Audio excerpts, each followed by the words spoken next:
rivers of Africa lives a 2-ton giant that fears almost nothing.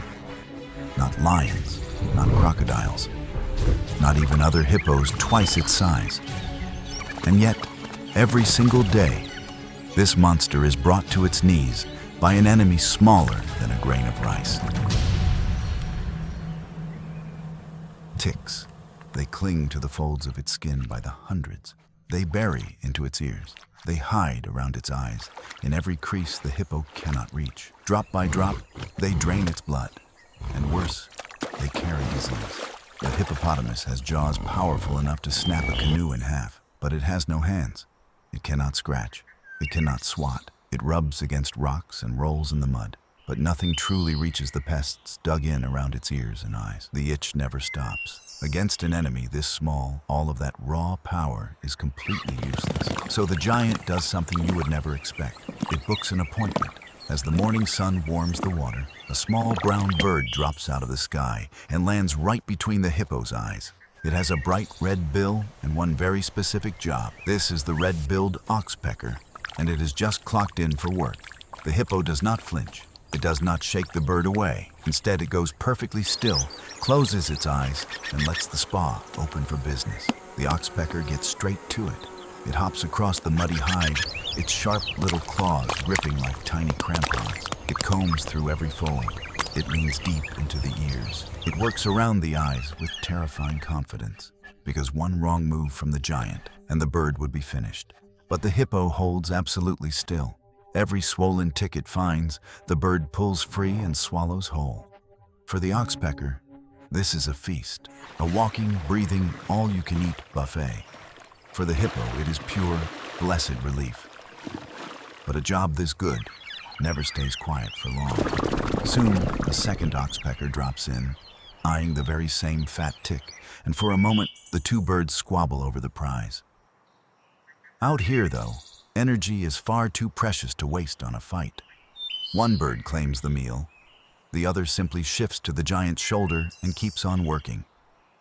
And even mid-feast, the oxpecker never fully lets its guard down. This river belongs to crocodiles. The sky above belongs to eagles. Every few seconds, the little bird's head snaps up to scan for danger, then drops back to the hunt. On the back of a hippo, it has found the safest seat on the entire river. A moving fortress most predators won't dare approach. But this day Spa runs 2 shifts.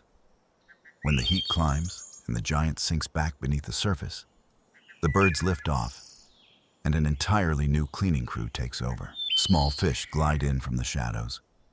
They aren't here to bite. They're here to graze. Swarming the submerged giant like a living car wash, they nibble parasites, dead skin, and algae straight off its hide. Some even drift right up to its face, cleaning places the birds could never reach beneath the water. Above the surface, below the surface, the giant is never off the clock. This cleaning station simply never closes. Then comes the strangest service of all. The hippo hauls itself into the shallows, opens its enormous mouth, and holds it wide. A gape that could crush bone in a heartbeat. But the cleaners are not afraid. They move right in around those massive teeth, picking away scraps of plant matter and parasites lodged deep in the gums. A creature the size of your hand, working inches from the most powerful bite in Africa. One twitch of those jaws, and it would all be over. But the twitch never comes. The giant just waits, mouth frozen open, trusting the very animals it could destroy in a single instant.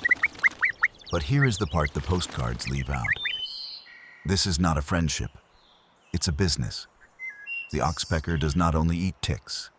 When it finds a cut or an open sore, it will peck at that wound and drink the blood itself. To this bird, blood is simply blood, whether it comes from a parasite or straight from the host. So scientists no longer call this a perfect partnership. The cleaner helps, the cleaner also harms. It takes away the pests, and sometimes it becomes one. Out here, nature rarely splits neatly into good and bad. Even the helpers have an angle. And still, the deal holds. Because for the hippo, the math is brutally simple. A few pecks from a hungry bird are nothing next to a body crawling with hundreds of blood-sucking ticks and the diseases they carry. So every morning, when the mist lifts off the river and the giant rises to bask, the cleaners return. The birds land. The fish gather. And the strange, imperfect, life-saving spa opens for another day. In the wild, survival is rarely about strength alone. Sometimes the mightiest giant of the river owes its very health to the smallest creatures brave enough to climb aboard. And on this river, it is always the same quiet truth. The tiny outlast the strong.